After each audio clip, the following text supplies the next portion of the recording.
There's a small pair of bathroom scales in the corner of Rita's flat, and this morning they lied to her again. Well, they didn't move. Same thing in her book. She's 71, she spent 30 years behind the counter of a school kitchen, and she's been doing sit-ups on the bedroom rug for 3 weeks with nothing to show for it. So she's decided the problem is her age. It isn't.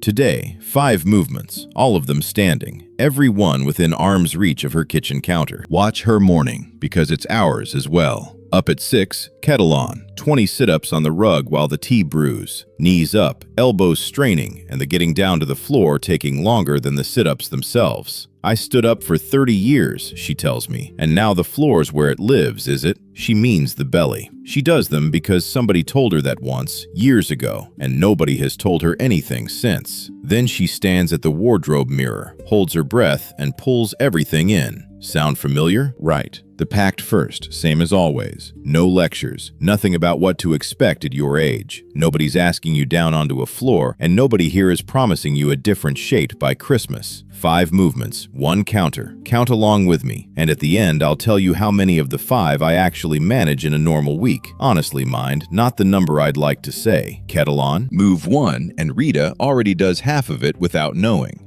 Her hands go to the back of the kitchen chair the way they've gone for 40 years.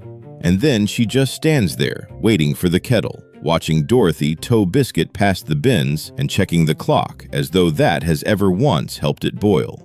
3 minutes of a woman standing perfectly still, holding a chair. The chair is doing all the work. Here's what's down there, put plainly. My grandmother had a hand pump at the bottom of the garden, and it only gave water while somebody kept working the handle. They say your calves do a job with a family resemblance to that one. Every time the heels lift, they squeeze, and things travel back up the way they came. Stand still long enough, and the handle stops moving. Nothing dramatic happens. The pail simply doesn't fill. So the first fix costs nothing and happens exactly where she's already standing. Hands on the chair back, heels up, hold for 1, and down slowly. Slower on the way down than on the way up. 10 of those while the kettle climbs to a boil. Stand up and do a few with me now, if your feet feel steady today. The tea tastes precisely the same, and something down there has finally been asked a question. So why does the second one need a wall? Because the floor is a trap. We all know it, and nobody says it. Rita's sit-ups were never the real trouble. Getting down to them was, and getting back up again was worse. She lowers herself onto the rug with one hand on the mattress, does her 20, and then has a good long think about the route home. A woman who fed 400 children a day, negotiating with her own bedroom floor. A wall is a patient thing. It doesn't ask you down, it doesn't wobble under your hand, and it has never once asked me how old I am. Push at it, and it pushes back exactly as hard as you push, not an ounce more. That's what makes it kind, roughly speaking. The difficulty belongs to you, and you set it with your feet, not with your courage. Palms flat on the wall at shoulder height, feet a step back, elbows bending until your nose comes near the paint, then push yourself away. 8 of them, unhurried. The further back your feet go, the harder it gets. That's the whole dial, and it lives under your shoes. Rita does hers in the hallway where nobody can see her, and the one after this she already does every morning without deciding to. In 3 minutes, she's been giving away for years. Which brings us back to that kettle. 3 minutes of it every morning for years and years. She leans on the counter with both hands, checks the window, checks the clock, straightens a tea towel that was perfectly straight. It's the most reliable appointment in her whole day, and she keeps it standing there like a coat rack with opinions. Lifting a knee is not the same as taking a step, and that difference is easier to feel than to describe. Walking to the bakery, the leg swings and the road does half the job for you. Lift the knee towards your hip instead, and nothing swings. Something across your middle has to hold you together while you stand on one leg. Same body, different job. Put plainly, it's the job that quietly falls out of most of our days. So, one hand on the counter and march. Knee up towards the hip, then the other one, as slow as you like. 30 of them, 15 aside, and the kettle still hasn't boiled. Dorothy caught me at it through the window last winter and shouted through the glass, "Grace, are you being arrested?" She does 40 a morning now because she worked out it fits in the gap she was already standing in. She does the next one every single day as well, with the bread on the way back from the bakery. The bakery run then. 2 bags, 1 in each hand, balanced like a pair of scales because that is what sensible people do. Rita walks home like that 4 days a week. Bread, milk, and the little yellow biscuits that the cat has come to regard as a legal entitlement. Even weight, even steps, and by the time she reaches her door, nothing much has been asked of anybody. Here's a trick my mother used for 50 years without ever once explaining it. Carry 1 bag and your body has to argue with it the whole way home. One side loaded, the other side keeping you upright. Balance the load across 2 hands and the argument stops, which is exactly why 2 bags feel easier. They say the middle of you does most of that arguing. 1 bag asks a question. 2 bags answer it for you. So on the way back, put the whole lot in 1 hand for 20 steps. Then swap and do 20 more. Same bread, same road, same journey, and you'll feel precisely where the work went, because one side is holding you upright while the other one hangs. Rita tried it on Tuesday and rang me about it.